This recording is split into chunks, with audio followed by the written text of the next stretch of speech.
O apóstolo, capítulo 11. O apedrejamento.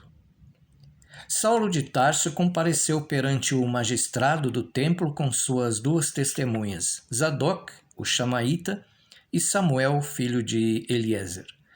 As testemunhas declararam que ouviram Estevão, pregador dos judeus gregos, afirmar no sábado antecedente, em um lugar sagrado, que Yeshua, o Nazareno, revogaria a lei de Moisés e destruiria o templo, construindo outro em seu lugar.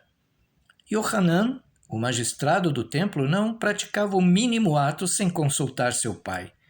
Em consequência, mandou que o acusador e as testemunhas esperassem no gabinete, enquanto mandava chamar o velho Hanan. Em presença do ex-príncipe dos sacerdotes, as testemunhas solenemente repetiram sua acusação. Mas com grande surpresa dos três, Hanan, quer por palavras, quer por gestos, não manifestou indícios de cólera. Limitou-se a suspirar e dizer com um desespero conformado e que era quase indiferença: Sim, somos uma geração pecadora e por causa de nossos pecados nada podemos fazer contra os que solapam os fundamentos de nossas coisas mais sagradas. Nossas mãos têm de ficar atadas. Saulo de Tarso ficou assombrado com estas palavras e seus companheiros mais do que ele. O Sinédrio, exclamou, a sentença do sumo sacerdote. Os fariseus participantes do Sinédrio proclamaram que todos os filhos de Israel têm a liberdade de pregar o que entendem sobre Deus e a Torá? A sentença do sumo sacerdote depende de suas opiniões. Deste modo, a vinha do Senhor está franqueada para todos os que desejarem destruí-la? Arguiu Saulo com veemência. Quem quiser pode entrar e tripudiar sobre ela à vontade? Moisés, nosso mestre, não nos ensinou? Destruireis pelo fogo o mal que houver entre vós? Vai propor essa questão ao teu rabi Gamaliel e pergunta-lhe também que foi que declarou quando julgaram outros homens que pregavam as mesmas coisas na casa de Deus? Eu já sei, murmurou Saulo. Quando os pais comem uvas azedas, os dentes dos filhos nascem embotados, e uma ovelha agafada contamina todo o rebanho. Nossos pecados e a cólera de Deus voltaram-se contra toda a comunidade judaica, e isto continuará assim até surgir um novo Finéias que se encarregue de ser o instrumento da vingança de Deus, concluiu o velho príncipe dos sacerdotes de modo significativo. Dizei-nos o que devemos fazer, pois não podemos continuar a assistir de braços cruzados à profanação de nossas coisas sacras. Até que ponto isso nos conduziria? Oh, já conhecemos perfeitamente esse ponto, respondeu o velho Hanan. Julgais que palavras como essas são proferidas apenas na sinagoga dos libertinos? Diariamente soam nos pátios do templo. E daqui se propagaram a todas as colônias de judeus, de modo que em breve se ouvirá em todas elas o clamor: o Deus de Israel abandonou seu templo de Jerusalém.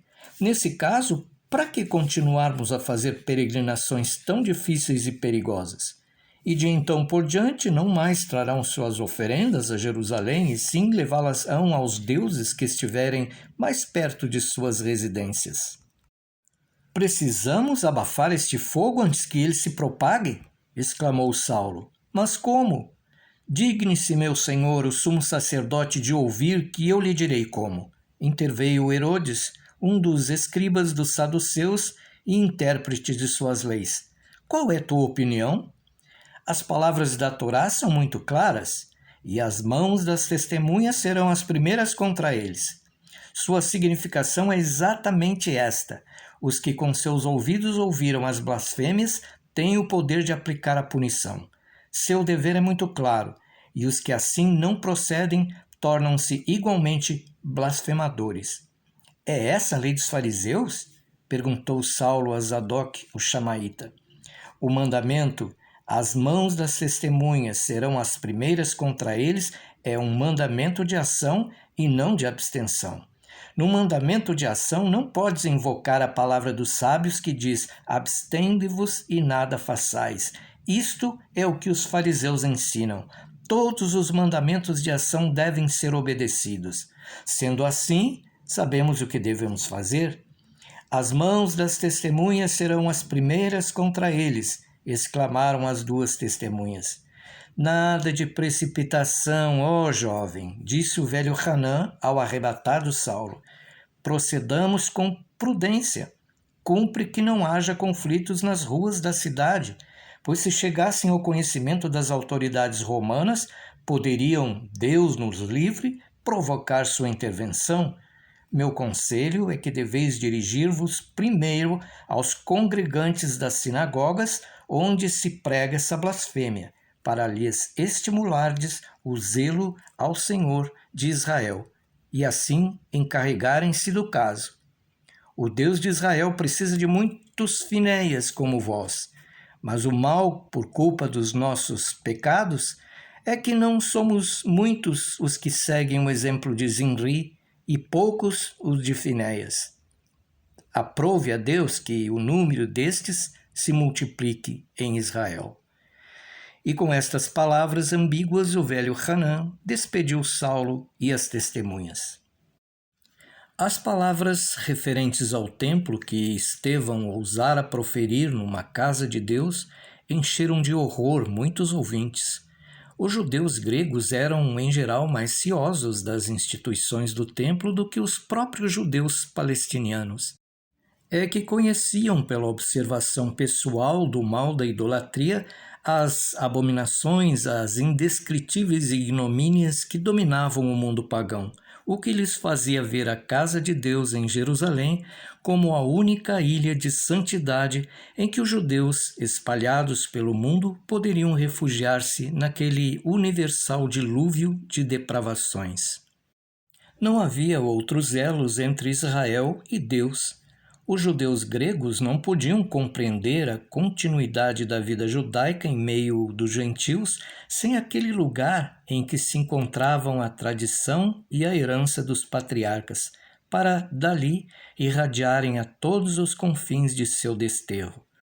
Numerosos entre eles haviam abandonado suas casas, renunciado aos privilégios mundanos, ao conforto e antigos hábitos de luxo, com o fim de estabelecerem seus novos lares na vizinhança do templo.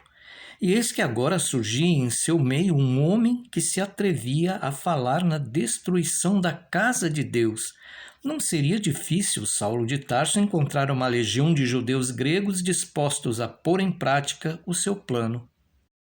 2 dias depois da queixa do magistrado do templo, uma multidão de judeus levou Estevão ao pátio do sumo sacerdote. Tanto a arrastá-lo como a carregá-lo, passavam pelas ruas precedidos por Saulo e pelas testemunhas Zadok, o chamaíta, e Samuel, filho de Eliezer. Haviam arrancado Estevão do púlpito de uma sinagoga no meio de um sermão sobre o Messias e, sem um instante de demora, o conduziram para o sinédrio.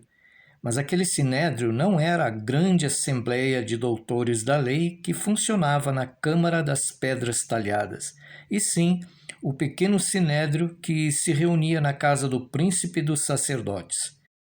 O pequeno sinédrio podia ser convocado imediatamente, pois era constituído unicamente pelo magistrado do templo, que passava a maior parte do tempo em sua sala, e 2 ou 3 escribas e intérpretes da lei, investidos de vários deveres relativos à administração do templo. Mas aquele sinédrio, além de não ter atribuições para proferir sentença de morte, não tinha nem o direito de proceder a uma solene investigação sobre os casos que a acarretavam. As pessoas da turba que conseguiram entrar na sala da Assembleia ficaram admiradas de lá encontrarem reunidos, como na expectativa daquele acontecimento, todos os membros da família de Hanã. Não houve necessidade de chamar quem quer que fosse. A multidão entregou Estevão aos guardas que o colocaram em frente aos sacerdotes. E as testemunhas Zadok, o chamaíta, e Samuel, filho de Eliezer, começaram logo a depor, afirmando que ouviram o pregador declarar que Yeshua, o Nazareno, destruiria o templo e revogaria a lei dada por Deus a Moisés no Monte Sinai. Terminados os depoimentos, o sumo sacerdote interrogou o acusado. É verdade o que as testemunhas depõem contra ti? O pregador, ainda sentindo a exaltação de seu sermão interrompido, não procurou defender-se. Em vez disso, continuou a pregação. Falou sobre o princípio das coisas, sobre a Gênese e os patriarcas, depois sobre os 5 livros de Moisés e sobre os livros dos reis e dos profetas, mostrando que tudo não passara de uma preparação para o advento do Messias. A multidão ouvia com impaciência. As testemunhas excitadas interromperam o pregador várias vezes, mas o sumo sacerdote mostrava-se paciente. Ordenou que os guardas mantivessem a ordem e fez sinal ao acusado para continuar a falar. No começo não havia no sermão de Estevão um único trecho que pudesse provocar a indignação dos ouvintes. A exemplo dos outros pregadores, punha em relevo a tradição judaica, e só quando começou a falar no rei Salomão e no templo foi que se afastou daquela matéria comum e introduziu sua variante. Mas o Eterno não reside em templos construídos pelas mãos dos homens, e os livros dos profetas já disseram: o céu é a minha morada e a terra o escabelo de meus pés. Onde está a casa que construíste para mim? Disse o Senhor. Não foram as minhas mãos que fizeram todas as coisas? Embora isso fosse uma citação dos profetas e o acusado não fizesse alusão contrária ao templo, os ouvintes, lembrando-se de seus sermões anteriores, compreenderam o que subentendiam suas palavras. Por isso, em toda a sala, ressoavam brados indignados. Ele blasfema contra o templo. Não queremos ouvir mais. Apedrejemo-lo. O sumo sacerdote aplacou os clamores com um gesto, mas nesse momento o acusado, mudando subitamente de tom, passou do terreno das explicações para o das acusações. Volvendo os olhos para o sumo sacerdote e os outros juízes, indicou com a mão alva a multidão que se comprimia ao seu redor e exclamou: obstinados, incircuncisos de coração e de ouvidos. A palavra incircuncisos era mais injuriosa que poderia dizer, pois significava, de acordo com suas palavras precedentes, que os incircuncisos não eram pagãos e sim judeus. A despeito dos acenos do sumo sacerdote, a multidão prorrompeu novamente em furiosa grita. Vários homens tentaram transpor a linha dos guardas para agarrarem o pregador, mas este, erguendo ainda mais a voz, conseguiu que lhe ouvissem as palavras. Sempre vos rebelastes contra o Espírito Santo, procedeis como os vossos antepassados. E quem és tu? Bradou um deles. Serás acaso um bastardo? Nossos antepassados não foram os mesmos? O acusado não respondeu a essa réplica. Quais os profetas, continuou, que vossos antepassados não perseguiram? E assassinaram os que profetizavam a vinda do justo Mas que profetas assassinamos? São calúnias que esse homem atira em nós e em nossos antepassados? Que vós traístes, prosseguiu Estevão com firmeza, e fizestes morrer na cruz. Era mais do que a multidão podia suportar. Para o campo dos apedrejamentos, que as mãos das testemunhas sejam as primeiras contra ele. Saídas subitamente da boca de Saulo, estas palavras foram como faísca em estopa seca. A multidão rugiu sua aprovação, mas o pregador continuou: recebestes a Torá das mãos dos anjos, mas não seguistes os seus mandamentos. Quem é ele para censurar-nos? Nesse momento, o acusado já não fitava o bando dos príncipes dos sacerdotes, nem a tumultuosa assistência cheia de rostos coléricos, punhos cerrados e mãos trêmulas de ódio a apontá-lo. Seu olhar se volvera para o alto. Os últimos raios de sol caíam-lhe sobre as barbas vermelhas, sobre os vermelhos caracóis dos cabelos e iluminavam-lhe o alvo rosto. O céu do outono, corria o mês de Elul, projetava uma torrente de luz que acendia milhares de reflexos nos portais dourados do templo.